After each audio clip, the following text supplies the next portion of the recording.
नमस्कार, तुमच्या सर्वांचं स्वागत करतो आपल्या चॅनलवर। मित्रांनो, सध्या सोशल मीडियावरती एका गोष्टीची मोठ्या प्रमाणात चर्चा होताना दिसत आहे। एक मागासवर्गीय समाजातून येणारा कंटेंट क्रिएटर आहे आणि त्यांनी एक व्हिडिओ बनविला आणि तो व्हिडिओ अक्षरशः थेट त्यानंतर तो व्हिडिओ जर कोणाला लागला असेल तर केंद्रीय मंत्र्याला लागला आणि त्यानंतर त्या व्यक्तीवरती, त्या मुलावरती जे आहे थेट त्या ठिकाणी डिफॉर्मेशनचा केस करण्यात आला आणि त्याच्याकडनं 50 कोटी रुपयाची ही केस करण्यात आली एका यूट्यूबरवरती आणि तो बहुजन समाजातून येतो। तर नेमकं काय प्रकरण आहे, संपूर्ण माहिती आपण जाणून घेणार आहोत। परंतु तत्पूर्वी तुम्हा सर्वांना विनंती असेल, आपल्या चॅनलवरती तुम्ही जर नवीन असाल तर चॅनलला नक्कीच सबस्क्राईब करा।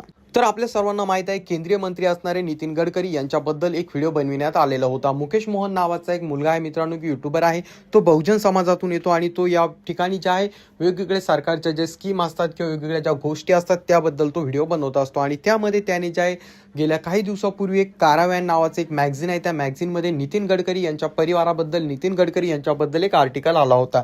त्यामध्ये सरळ सरळ असं सांगण्यात आलेलं होतं की नितीन गडकरी हे जे आहेत बीफ एक्सपोर्ट करतात किंवा त्यांची फॅमिलीचा तो एक बिझनेस आहे असं त्या ठिकाणी सांगण्यात आलेलं होतं। आणि तो जो न्यूज आर्टिकल होता तो आर्टिकल फक्त मुकेश मोहन याने त्याच्या यूट्यूब चॅनलवरती व त्याच्या इंस्टाग्राम अकाउंटवरती त्या ठिकाणी त्याने एक्सप्लेन करून दिलं होतं आणि त्यांनी एवढी गोष्ट केल्यानंतर त्या ठिकाणी नितीन गडकरी यांनी त्याच्यावरती थेट केस केली आणि 50 कोटीची डिफॉर्मेशनची केस त्याच्यावरती टाकण्यात आलेली आहे। तो व्हिडिओ सोशल मीडियावरती व्हायरल झाला, त्यानंतर नितीन गडकरी यांनी केस केली। नितीन गडकरी यांना वाटलं हा काय करणार किंवा हा साधारण यूट्यूबर किंवा एक कंटेंट क्रिएटर आपलं काय करू शकतो।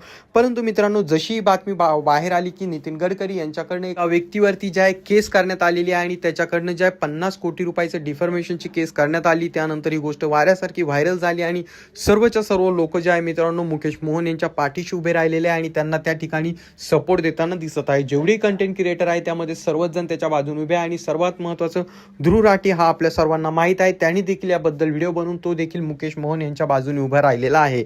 तर याबाबत तुमचं काय मत आहे खाली कॉमेंट करून सांगा। चॅनलवरती नवीन असाल तर चॅनलला नक्कीच सबस्क्राईब करा।